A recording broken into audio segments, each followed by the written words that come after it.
We had spent nearly 4 years of our lives intertwined. In the beginning, everything felt so easy. She was witty, full of laughter, and brought a sense of excitement that made each day feel fresh and alive.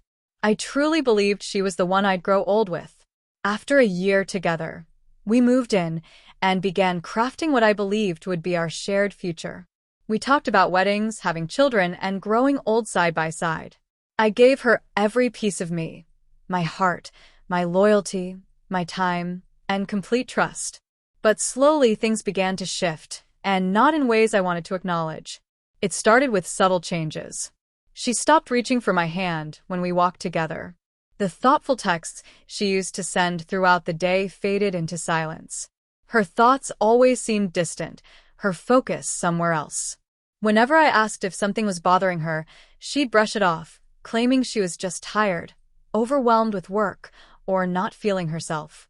I chose to believe her because the alternative hurt too much to face. I held on to hope that this was just a phase, a temporary storm.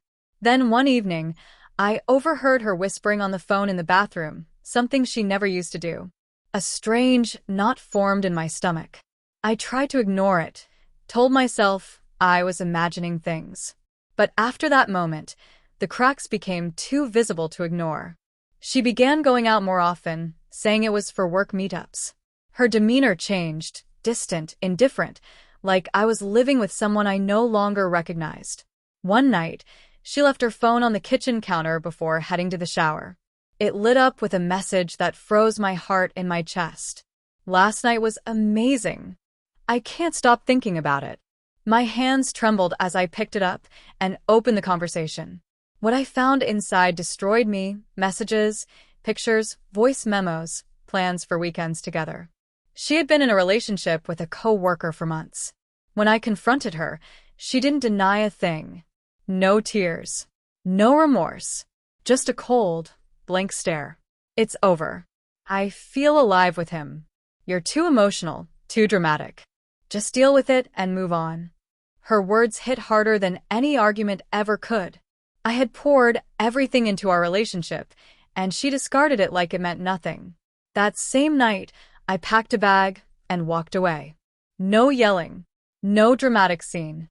I held myself together until I closed the door behind me. Inside, I was falling apart.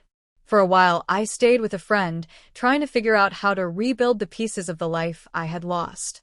All I craved at first was peace. Revenge wasn't even a thought. I simply wanted to heal. A few weeks passed, and unexpectedly, her best friend Rachel reached out. She'd heard bits of what happened and just wanted to check on me. We'd always shared a mutual respect. Rachel was kind-hearted, sincere, and thoughtful.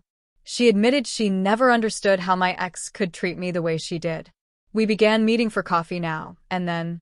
No expectations, just two people talking, listening, understanding. For the first time in a long while, I felt truly seen. One evening, what began as a casual dinner turned into hours of deep, open conversation. That night, Rachel confessed that she had always felt I deserved better, but had stayed silent out of respect for our relationship.